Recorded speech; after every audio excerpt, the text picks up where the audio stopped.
Mari kita bersama-sama berdoa sebelum kita membaca dan merenungkan akan firman Tuhan. Ya Tuhan, Bapa kami dalam surga, kami menyerahkan waktu pemberitaan firman-Mu pada saat ini.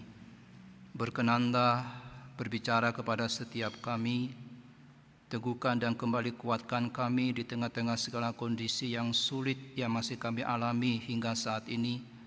Dan tuntunlah kami tahu apa yang harus kami lakukan dalam kondisi yang sulit ini Tuhan, berdasarkan kepada kebenaran firman Tuhan, sehingga kami tidak hidup sama seperti dunia ini, tapi kami boleh hidup berbeda, dan kami boleh tetap menikmati akan kehadiran Tuhan dalam hidup kami, menikmati akan kebaikan Tuhan dan pertolongan daripada Tuhan sendiri. Kami memohon Allah Roh Kudus berkenan bekerja di dalam pemberitaan firman Tuhan pada pagi hari ini. Hanya di dalam nama Tuhan Yesus kami bersama-sama berdoa. Amin. Selamat pagi Bapak Ibu sekalian, bersyukur dan senang sekali kita bisa kembali beribadah pada hari ini, baik itu di gereja ataupun juga di rumah kita masing-masing. Saya mengajak kita untuk membuka satu bagian firman Tuhan. Tema kita pada hari ini adalah trilogi perintah, yaitu bersukacitalah, berdoalah, dan mengucap syukurlah. Sebagai dasar firman Tuhan, mari kita membuka 1 Tesalonika pasalnya yang kelima, 1 Tesalonika pasal 5 ayat 16 sampai dengan 18. 1 Tesalonika 5 ayat 16 sampai 18. Saya akan bacakan buat kita sekalian. Demikianlah firman Tuhan. Bersukacitalah senantiasa, tetaplah berdoa, mengucap syukurlah dalam segala hal, sebab itulah yang dikehendaki Allah dalam Kristus Yesus bagi kamu. Saudaraku, di dalam beberapa bulan ini, sejak bulan Maret yang lalu sampai dengan pada hari ini, saya yakin ada banyak hal yang terjadi di dalam kehidupan kita. Mungkin ada di antara saudara yang diberhentikan dari pekerjaan, atau ada juga di antara kita yang bekerja hanya separuh minggu. Ada juga di antara kita yang pabrik mesti tutup. Ada juga di antara kita yang orang lain tidak bayar hutang. Ada juga di antara kita yang mungkin toko kita tutup. Ada banyak kesulitan ekonomi yang kita alami. Juga ada kekhawatiran yang kita alami. Selama beberapa bulan ini, apakah kita melakukan apa yang Tuhan perintahkan, yang saya sebutkan sebagai trilogi perintah, yaitu kita bersukacita di tengah-tengah kondisi yang sulit ini? Kita tetapkah berdoa, dan apakah kita tetap bersyukur kepada Tuhan di dalam segala sesuatu? Jikalau kita selama ini mungkin lalai melakukan itu karena kesulitan yang begitu menjepit kita, sudah mari kita bangkit kembali. Hari-hari ke depan masih panjang, dan kita masih mesti berjuang ke depan untuk memulihkan akan kondisi dari kita. Kita mesti mengingat 3 perintah ini, trilogi perintah ini, dan kita jalani hidup kita ke depan dengan bersukacita, dengan tetap berdoa, dan dengan mengucap syukur di dalam segala sesuatu.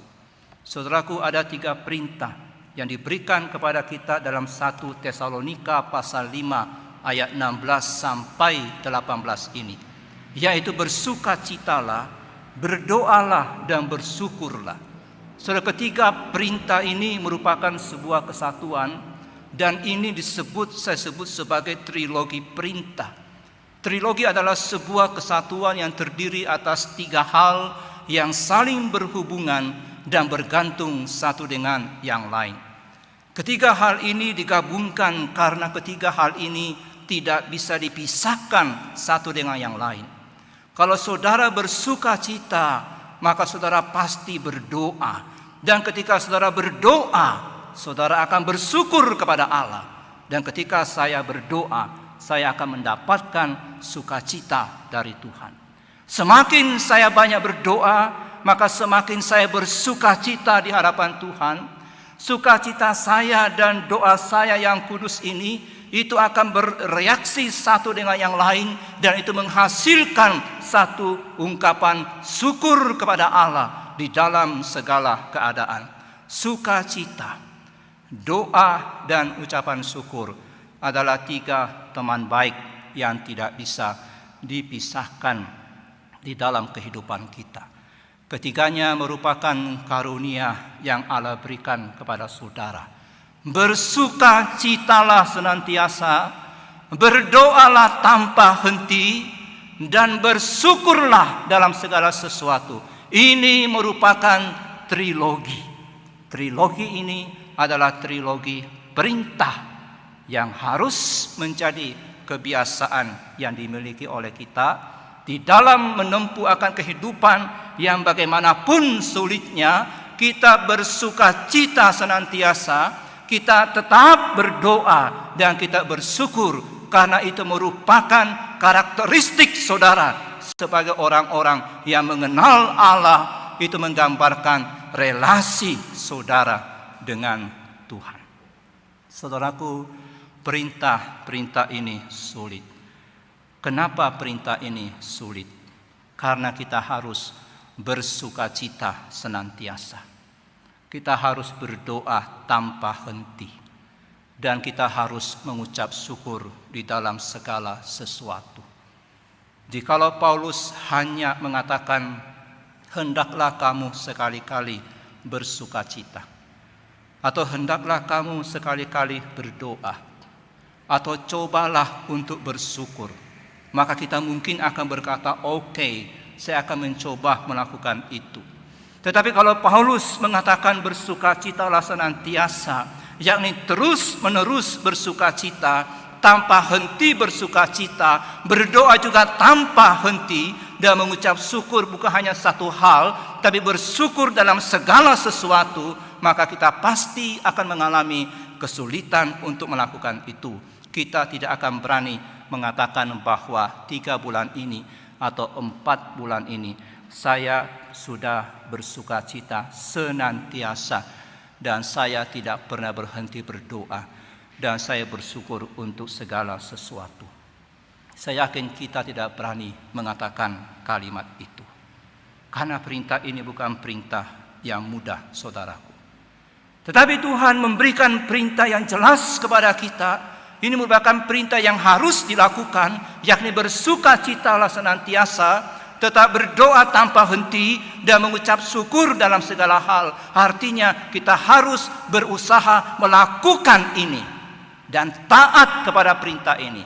Ini perintah daripada Tuhan. Ini bukan pilihan yang kita bisa pilih, tapi ini perintah. Oleh karena itulah kita akan melihat satu demi satu. Yang pertama adalah bersukacitalah senantiasa. Saudaraku, apa sih artinya bersukacitalah senantiasa? Bersukacitalah senantiasa bukan berarti bahwa kita bersikap seolah-olah tidak ada masalah. Bukan itu. Saudara pernah tidak saudara bertemu dengan seseorang yang punya masalah keuangan yang sangat berat, dan ketika bertemu dengan orang itu karena dampak corona, saudara kemudian tanya, bagaimana kabarmu, bagaimana pekerjaanmu? Lalu kemudian dia menjawab, saya hanya memuji Tuhan saja. Saudara, orang ini tampaknya merasa bahwa tidak rohani kalau dia menjawab, saya betul-betul sedang ada dalam masalah keuangan yang besar sekali, tidak ada proyek, dagang tidak laku. Seolah-olah itu enggak rohani kalau dia katakan seperti itu. Dia merasa tidak rohani kalau menjawab seperti itu, sehingga dia selalu mengatakan kepada setiap orang yang tanya, saya hanya memuji Tuhan saja. Saudara, orang seperti ini bukan sedang bersukacita senantiasa, tetapi dia sedang mempraktekkan kalimat-kalimat positif yang diajarkan oleh banyak hamba Tuhan pada hari ini. Orang seperti ini percaya bahwa perkataannya akan menjadi kenyataan. sehingga dia akan selalu mengatakan baik-baik, haleluya, semuanya baik, semua baik-baik saja, saya memuji Tuhan, saya baik-baik saja walaupun dia enggak baik, saya gembira walaupun dia sedih. Saudara, itu menipu diri sendiri. Itu bukan bersukacita senantiasa seperti yang dikatakan di dalam nas ini, tetapi itu menyangkali kenyataan. Saudaraku, bersukacita senantiasa bukan berarti selalu saya bersemangat dan tidak pernah saya merasakan kesedihan. Tuhan Yesus dan Paulus mengalami kesedihan. Ada 2 ayat yang terpendek dalam perjanjian baru, yakni 1 Tesalonika pasal yang kelima ayat 16 yang tadi saya bacakan, bersukacitalah senantiasa. Dan ayat yang kedua yaitu Yohanes 11 ayat 35. Di situ dikatakan Yesus menangis. Ini artinya apa? Artinya bahwa bersukacita senantiasa bukan berarti tidak boleh sedih. Bersukacita senantiasa bukan berarti tidak boleh nangis. Paulus dalam 2 Korintus pasal 6 ayat 10 berkata, sebagai orang berduka cita, namun senantiasa bersuka cita. Paulus berduka cita, tapi dia bersuka cita. Roma 12 ayat 15 dia menuliskan, bersukacitalah dengan orang yang bersuka cita, dan menangislah dengan orang yang menangis. Dia tidak mengatakan nasihati orang yang menangis untuk berhenti menangis, tapi mulai bersukacita. Tidak.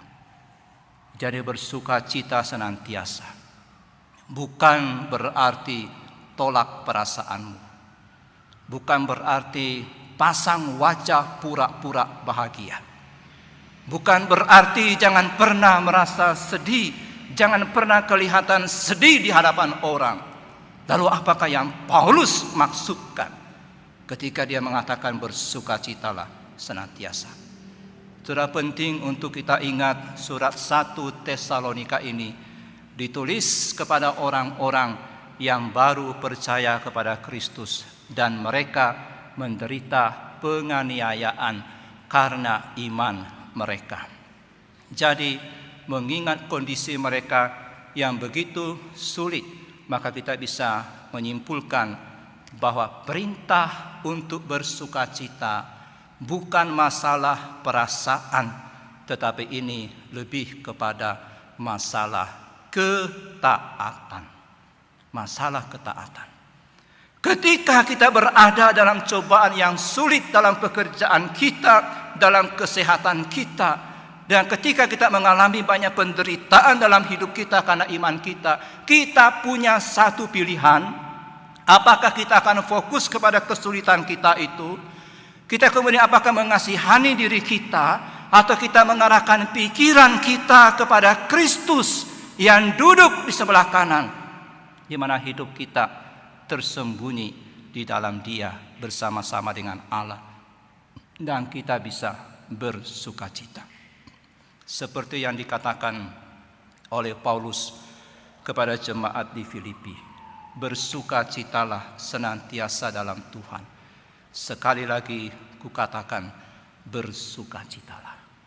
Saudaraku, kita bersukacita senantiasa di dalam Kristus. Bersukacita di dalam Tuhan. Sukacita kita tidak mengabaikan keadaan, tapi sukacita kita juga tidak diatur oleh keadaan. Sukacita kita bukan sukacita duniawi, karena kalau sukacita duniawi, kita sulit sekali mempertahankan sukacita itu. Bagi seorang karyawan, ada yang namanya sukacita gajian di tanggal muda, dan ketika tanggal tua, sukacita gajian hilang. Yang ada adalah, yang tetap ada, dukacita hutang. Bagi seorang bisnismen, ada sukacita cuang untung banyak. Tapi di masa COVID pandemi 19 ini, sukacita untung, sukacita cuang itu hilang semuanya. Bagi kita semua ada yang namanya sukacita kesehatan. Tapi ketika kita kena darah tinggi, kita kena diabetes, kita kena kanker, maka sukacita kesehatan itu hilang. Bagi kita yang punya banyak uang pada hari ini, ada sukacita kekayaan. Tapi ketika kekayaan itu hilang, terbang, kita kena tipu, nggak dibayar orang, maka hilanglah sukacita itu. Masih banyak lagi sukacita dalam dunia ini. Ada sukacita liburan, ada sukacita pernikahan, ada sukacita dapat anak. Tapi liburan akan berakhir, pernikahan bisa menjadi neraka, anak-anak bisa meninggalkan kita. Dan ketika semuanya itu terjadi di dalam kehidupan saudara, maka hilanglah juga kegembiraannya, hilang juga sukacitanya. Sukacita yang diperintahkan oleh Paulus ini bukan sukacita duniawi yang seperti itu, tetapi ini merupakan sukacita di dalam Tuhan. Ini adalah sukacita surgawi berdasarkan kepada nilai-nilai yang bertahan selamanya hingga kita bisa bersukacita senantiasa. Jadi bersukacitalah senantiasa adalah sikap kita bahwa kepuasan saya, harapan saya, kebahagiaan saya itu dengan cara saya peroleh dengan cara sengaja saya memusatkan perhatian saya kepada Kristus. Dengan sengaja saya mengarahkan pikiran saya kepada Tuhan. Bahkan dalam kondisi yang bagaimanapun itu, saya taat, saya sengaja memusatkan pikiran saya kepada Tuhan. Dan inilah yang dialami oleh penulis-penulis Mazmur. Penulis Mazmur seringkali mulai tulisannya dengan seruan meminta pertolongan dari Tuhan karena jiwanya terancam. Tetapi selalu di akhir Mazmur dia memuji Tuhan, dia bersukacita di dalam Tuhan. Walaupun keadaannya belum berubah, kondisi belum berubah, keadaan belum berubah. Yang berubah adalah fokusnya itu berubah. Fokusnya sekarang diarahkan kepada Tuhan. Saudaraku, bersukacita berarti saya lakukan dengan sengaja, saya membuat pilihan yang disengaja saya fokus pada Tuhan, saya fokus pada kekayaan yang saya miliki di dalam Dia, dan bukan fokus kepada kondisi saya yang sulit pada hari ini. Saya tidak mengomel, saya tidak berkeluh kesah, saya tidak juga mengabaikan, tetapi saya memfokuskan diri saya kepada Tuhan. Kita mesti belajar untuk lebih memikirkan Tuhan daripada kesusahan-kesusahan kita. Kita harus lebih memikirkan kekayaan rohani kita di dalam Kristus daripada memikirkan kemiskinan kita dalam dunia ini. Kita harus sengaja lebih memikirkan masa depan yang mulia ketika Tuhan Yesus datang kembali daripada memikirkan masa lalu kita yang tidak bahagia atau masa kini yang tidak bahagia. Sudah bersukacita ini harus dilakukan senantiasa. Kita harus membiasakan diri bersukacita. Tidak ada jeda untuk tidak bersukacita. Jangan pernah berhenti bersukacita. Apapun yang terjadi dalam hidup saudara pada hari ini, jangan berhenti bersukacita. Kalau yang buruk itu menjadi semakin buruk, tetap bersukacita. Kalau yang gelap itu menjadi semakin gelap, tetap bersukacita. Pandang kepada Tuhan. Itu yang menjadi sumber sukacita kita. Datang kepada Tuhan, itu menjadi sumber sukacita kita. Di tengah-tengah 1000 tugas, di tengah-tengah 10.000 pencobaan yang kita alami, saudara masih bisa dan harus bersukacita. Taati perintah Tuhan ini. Fokuskan pandangan saudara kepada Tuhan. Fokuskan kepada Kristus pandangan saudara. Maka saudara akan bisa bersukacita senantiasa. Dan itu bukan sesuatu hal yang mustahil kita lakukan di tengah kondisi hari ini yang kita katakan semakin gelap atau semakin sulit pada hari ini. Karena kita fokus kepada Tuhan. Itu yang pertama. Bersukacitalah senantiasa. Yang kedua adalah tetaplah berdoa. Saudara, Tuhan memerintahkan kita untuk berdoa tanpa henti. Di dalam terjemahan bahasa Indonesia dikatakan tetaplah berdoa. Apa itu artinya tetap berdoa? Dalam bahasa Inggris diterjemahkan berdoa tanpa henti. Saudaraku, apakah ini berarti kita harus berdoa setiap saat, setiap menit sepanjang hari, dari pagi sampai dengan pada malam hari? Maksudnya bukan seperti itu. Kata tetaplah dalam bahasa Yunani itu adalah adialeptos atau without ceasing. Kata ini dipakai untuk orang yang batuk dan dipakai juga di dalam serangan militer. Saudaraku, orang yang batuk tentu saja tidak terus-menerus batuk. Kalau dia terus batuk dan tidak ada jeda, orang itu bisa mati. Tetapi orang yang batuk, dia akan sering batuk dan dia akan berulang-ulang batuk. Nah, ini sama halnya dengan doa yang tanpa henti. Berdoa yang tanpa henti yang seperti ini bukan berarti kita dari pagi setiap detik terus berdoa sampai dengan malam hari, dan ketika tidur juga berdoa, bukan seperti itu. Tidak ada orang yang bisa berdoa setiap detik, bahkan setiap menit di dalam 24 jam. Surah kata ini juga digunakan untuk serangan militer yang berulang.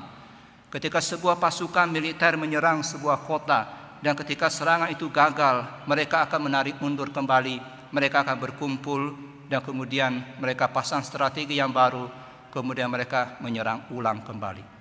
Jadi mereka akan menyerang dengan berulang-ulang sampai mereka menang. Sehingga saudaraku, maksud daripada berdoa tanpa henti adalah kita harus terus berdoa. Kita mesti sering berdoa. Kita mesti tekun berdoa. Kita mesti terus mengetuk pintu sampai kita mendapatkan apa yang kita cari.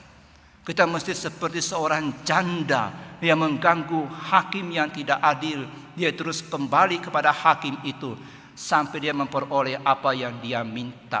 Tuhan kita bukan hakim yang tidak adil. Tuhan kita adalah Bapa yang Maha Kasih. Dalam kesulitan kita, jangan lupa untuk berdoa tanpa henti. Setelah berhenti berdoa, kemudian datang lagi berdoa. Setelah jeda berdoa dalam kegiatan, datang kembali berdoa. Berdoa tanpa henti juga berarti kita selalu angkat hati kita senantiasa kepada Tuhan di dalam doa-doa kita. Saudara, inilah esensi daripada doa. Dan inilah yang memungkinkan kita untuk mempraktekkan perintah doa secara terus-menerus dan tanpa henti. Tidak mungkin bagi kita untuk menghabiskan seluruh waktu kita dengan kata-kata doa di bibir kita. Tetapi kita bisa membawa hati yang berdoa ini di dalam pekerjaan kita. Kita bisa bawa hati yang berdoa ini di dalam kesulitan kita, dalam pergumulan kita. Kita bisa bawa hati yang berdoa ini ketika sedang menghadapi sebuah tantangan dan kita nggak bisa masuk ke kamar untuk berdoa. Kita bisa berdoa di tempat itu. Kita bisa memohon kepada Tuhan. Dan inilah yang dilakukan oleh Nehemia ketika dia menghadap kepada raja. Dia berdoa dan terus memohon kepada Allahnya. Ketika raja berbicara, dia memohon kepada Allahnya, meminta kemurahan Tuhan. Itulah doa yang terus menerus. Saudara, jangan meremehkan doa tanpa suara ini. Jangan meremehkan sikap hati yang berdoa. Doa ini sangat efektif dan dapat dilakukan dimanapun kita berada. Perintah agar kita berdoa tanpa henti. Juga berarti jangan pernah berhenti berdoa dengan alasan apapun itu, sampai saudara melihat jawaban dari Tuhan yang mengatakan iya atau mengatakan tidak. Jangan berhenti berdoa ketika hati saudara dingin untuk berdoa. Terkadang ketika kesulitan yang besar menimpa kita, kita merasa tidak bisa berdoa karena hati kita enggak hangat. Tapi jangan berhenti berdoa ketika hati saudara dingin. Datang berdoa sampai hatimu hangat kembali. Doa akan membuat hati kita panas kembali untuk Tuhan. Doa akan membuat kita kembali berkobar bagi Tuhan. Doa akan membuat kita kembali percaya kepada Tuhan. Jangan pernah berhenti berdoa karena alasan apapun itu. Kita mesti selalu ada di dalam semangat doa. Terkadang saudaraku, kita berpikir kita ini terlalu sibuk untuk berdoa. Saya kira itu merupakan sebuah kesalahan yang sangat besar. Karena berdoa itu bukan memboroskan waktu, tapi berdoa adalah menghemat waktu. Martin Luther berkata, banyak hal yang harus dia lakukan. Dan dia berkata, oleh karena itu, saya harus berdoa 3 jam pada hari ini. Dia bangun lebih pagi dan dia berdoa 3 jam lebih dari biasa yang dia lakukan. Ketika dia sibuk, dia tahu dia butuh waktu lebih banyak untuk berdoa. Dan itu menghemat waktu. Pekerjaan kita akan mendapatkan banyak pertolongan daripada Tuhan. Dan kita akan bisa menghemat banyak waktu ketika kita datang menyediakan waktu yang cukup untuk berdoa. Edward Payson, seorang mahasiswa ketika berada di perguruan tinggi, ia punya banyak tugas yang sangat berat dan banyak. Sehingga ia tidak punya waktu lagi untuk doa pribadi. Tapi akhirnya dia sadar dia harus memberikan prioritas terlebih dahulu untuk berdoa.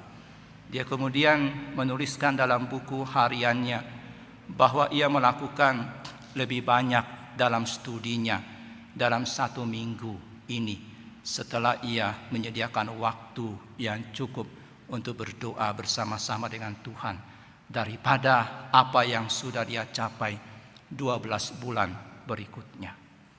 Tuhan melipat gandakan kemampuan kita. Tuhan melipat gandakan waktu yang efektif kita ketika kita memberikan prioritas untuk Tuhan. Carilah dahulu kerajaan Allah dan kebenarannya, maka semuanya akan ditambahkan kepadamu. Cari Tuhan terlebih dahulu pada pagi hari sebelum saudara mulai berdagang, sebelum saudara mulai bekerja. Dan yakinlah ada pertolongan Tuhan, ada rahmat Tuhan pada hari itu yang saudara akan diberikan dengan limpah oleh Tuhan. Tetaplah berdoa. Jangan berhenti berdoa dalam kondisi yang sulit ini. Dan kita bangkit kalau kita selama ini kita mungkin terlena dan kita tidak berdoa atau sedikit berdoa. Mari saudara, di masa yang ke depan ini kita hadapi tantangan yang jauh lebih sulit ini dengan berdoa tidak pernah berhenti, berdoa tanpa henti. Dan hal yang terakhir adalah mengucap syukurlah di dalam segala hal, sebab itulah yang dikehendaki Allah di dalam Kristus Yesus bagi kamu. Sudah pernah tidak bertemu dengan orang yang suka mengeluh? Setiap kali bertemu dengan dia, yang muncul adalah keluhan-keluhan. Ada saja yang dia keluhkan. Selalu saja ada rasa tidak puas meliputi hatinya, baik itu dengan kondisi diri dia ataupun kondisi keluarganya. Sudah punya rumah yang luas tetap mengeluh, mengatakan lingkungan buruk. Ketika sudah ada motor masih mengeluh karena katanya kepanasan. Ketika sudah diberikan mobil masih mengeluh, katanya macet. Sudah kita diperintahkan bukan untuk mengeluh dalam segala hal. Jangan menjadi orang yang pandai mengeluh dalam segala hal, tapi kita diperintah untuk bersyukur dalam segala hal. Berhenti mengeluh. Lepaskan diri kita dari belenggu itu. Kita hadapi hari-hari ke depan kita bukan dengan keluhan. Kita hadapi hari-hari depan kita dengan bersyukur dalam segala sesuatu. Inilah perintah Tuhan yang diberikan kepada kita. Mengucap syukurlah dalam segala sesuatu, dalam segala hal. Sudah kita mungkin bertanya, bagaimana saya bisa bersyukur ketika saya sedang sakit? Bagaimana saya bisa bersyukur ketika sedang ditipu? Bagaimana saya bisa bersyukur ketika saya sedang mengalami sebuah musibah? Mengucap syukur dalam segala hal itu berbeda dengan mengucap syukur untuk segala hal. Dalam dan untuk itu berbeda. Kita bersyukur untuk dalam segala hal dan tidak perlu bersyukur untuk segala sesuatu. Kita enggak bersyukur untuk penyakit darah tinggi yang kita terima. Kita enggak bersyukur untuk diabetes yang kita alami. Kita tidak bersyukur untuk kebangkrutan yang kita alami. Itu semuanya buruk, saudara. Tapi yang kita syukuri adalah di dalam segala kondisi itu, di dalam kondisi sakitnya saya, dalam kondisi susahnya saya tahu Allah turut bekerja. di dalam segala sesuatu untuk mendatangkan kebaikan bagi kita. Mengucap syukur dalam segala hal itu mengingatkan kita bahwa Allah adalah puncak kebaikan kita. Oleh karena itu kita wajib untuk bersyukur di dalam segala sesuatu. Ini bukan bergantung kepada perasaan, tapi ini adalah perintah. Jadi sekali lagi, ini bukan perasaan, ini perintah. Bersukacita bukan masalah perasaan, tapi ini perintah. Berdoa bukan masalah saya merasa mau doa, saya tidak merasa mau doa, tapi ini perintah. Bersyukur juga bukan masalah perasaan saya sedang enak, sedang baik, saya bersyukur pada Tuhan. Tapi ini merupakan perintah yang harus kita lakukan. Karena mengucap syukur adalah perintah, maka kita harus lakukan dengan sengaja. Kita mesti lakukan dengan sengaja. Kita datang pada Tuhan, kita dengan sengaja bersyukur kepada Tuhan. Kita nggak punya uang pada hari ini, kita masih punya hidup pada hari ini. Kita bersyukur kepada Tuhan. Kita masih punya kesehatan pada hari ini. Atau mungkin pada hari ini kita sakit, dan kita bersyukur pada Tuhan, kita masih punya keluarga yang mengasihi kita. Atau mungkin kita nggak punya kesehatan, nggak punya keluarga yang mengasihi kita, kita masih bisa bersyukur pada Tuhan. Kita punya penebusan, kita punya Tuhan Yesus yang mengasihi setiap kita. Kita punya hidup yang kekal. Itu yang paling utama kita jadikan ungkapan syukurnya kita. Saudaraku, jangan menjadi orang Kristen yang tidak bisa melihat berkat Tuhan. Kita ini sebenarnya dikelilingi oleh berkat Tuhan. Namun kita seringkali tidak bisa melihat berkat-berkat itu. Mengucap syukur tidak bergantung dari berapa banyak berkat yang diberikan kepada saudara, tapi mengucap syukur bergantung kepada berapa banyak berkat yang saudara bisa lihat, yang saudara bisa kenali, yang saudara bisa hargai. Itu bergantung ke situ. Itulah sebabnya Paulus mengatakan, hendaklah hatimu melimpah dengan syukur. Karena bagi orang Kristen tidak mustahil untuk melimpah dengan ucapan syukur. Itulah sebabnya Paulus mengatakan bahwa jangan ucapkan kalimat-kalimat yang kosong, yang sembrono. Bahkan jangan mengucapkan keluhan-keluhan, tapi bersyukurlah. Saudaraku, ada 3 perintah yang diberikan oleh Tuhan kepada kita pada hari ini. Trilogi perintah. Bersukacitalah senantiasa, tetaplah berdoa, dan mengucap syukurlah di dalam segala hal. Kita tahu saudara, kita nggak bisa sempurna melakukan ini. Tapi kita harus berusaha. Kita harus berusaha. Kita harus taat, bersukacita senantiasa, berdoa tanpa henti, mengucap syukur dalam segala hal, karena ini adalah kehendak Allah. Kehendak Allah untuk kita. Artinya ini bukan pilihan bagi saudara, tapi itu merupakan kewajiban bagi saudara. Bersukacita, berdoa dan bersyukur merupakan perintah yang permanen untuk kita. Dan kita mesti lakukan setiap hari. Kita nggak boleh berhenti untuk bersukacita. Kita tidak boleh selesai bersukacita. Kita nggak boleh berhenti berdoa. Kita nggak boleh berhenti bersyukur. Itu selamanya mesti ada dalam hidup kita. Karena itu karakteristik kita. Saudara jangan melihat perintah ini sebagai beban. Perintah ini bukan beban, tapi perintah ini berkat untuk saudara. Berkat yang saudara akan terima daripada Tuhan. Ketika saudara mentaati 3 perintah ini, saudara akan melihat hidup itu menyenangkan. Hidup itu penuh sukacita. Hidup bersama Tuhan itu lebih daripada apa yang kita terima, yang kita alami dari sukacita dunia ini. Betapa besarnya berkat dari bersukacita, berdoa dan bersyukur. Karena bersukacita, berdoa dan bersyukur adalah perintah Allah. Oleh karena itu, saudara berdosa kalau tidak melakukan itu. Saudara berdosa kalau saudara tidak bersukacita. Saudara berdosa kalau saudara mengeluh. Saudara berdosa kalau saudara tidak berdoa. Tapi ini bukan dosa pelanggaran. Ini dosa kelalaian. Tahu yang baik tapi tidak melakukan yang baik. Bertobatlah kalau selama ini kita menjadi orang Kristen yang muram, yang tidak ada sukacita, yang tidak menikmati kehadiran Tuhan dalam hidup kita.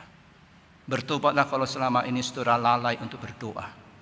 Saudara tidak bersyukur untuk segala sesuatu. Saudara tidak bisa melihat kebaikan Tuhan. Dan saudara yang sampai hari ini sulit bersukacita, yang sampai hari ini sulit untuk bersyukur dalam segala sesuatu, saya katakan saudara harus terima Kristus sebagai Tuhan dan Juru Selamat saudara. Karena hanya di dalam Dialah kita bisa bersukacita senantiasa. Hanya di dalam penebusan dan kasih Kristuslah kita bisa bersyukur di dalam segala sesuatu. Dan hanya dalam Kristuslah doa-doa kita itu menjadi doa yang efektif. Dan kita akan terus digerakkan oleh Tuhan untuk berdoa. Mari kita tundukkan kepala kita. Ya Tuhan, Bapa di surga, terima kasih atas kebenaran firman-Mu kepada kami. Ampuni kami kalau selama ini Tuhan dalam kesulitan yang besar yang kami alami. Kami hanya mengeluh, kami hanya duduk diam, dan kami murung tidak mengalami sukacita. Kami tidak melakukan apa yang Tuhan perintahkan kepada kami, yakni untuk bersukacita senantiasa, tetap berdoa tanpa henti dan bersyukur dalam segala sesuatu. Kami mohon Tuhan ampuni kami, karena kami melakukan dosa kelalaian, dan tuntunlah kami menghadapi ke depan. Kami tidak terus terpuruk dalam kondisi kami pada hari ini Tuhan, tapi kami boleh bangkit dan kami menjalankan trilogi perintah ini dalam menempuh akan pekerjaan kami, kehidupan kami ke depan, dalam menghadapi setiap tantangan ke depan, dan menghadapinya dengan bersukacita dalam Tuhan, memandang kepada Tuhan, dengan tetap berdoa ya Tuhan tanpa henti, dan mengucapkan syukur dalam segala sesuatu yang kami alami. Kami yakin ada banyak berkat Tuhan yang tersedia, yang kami akan nikmati, yang kami akan alami ketika kami melakukan trilogi perintah ini. Ajar kami untuk taat ya Tuhan. Ini bukan pilihan bagi kami, tapi ini merupakan keharusan, karena inilah yang dikehendaki oleh Kristus bagi kami semua. Terima kasih, kami serahkan doa kami hanya di dalam nama Tuhan Yesus. Kami bersama-sama berdoa. Amin.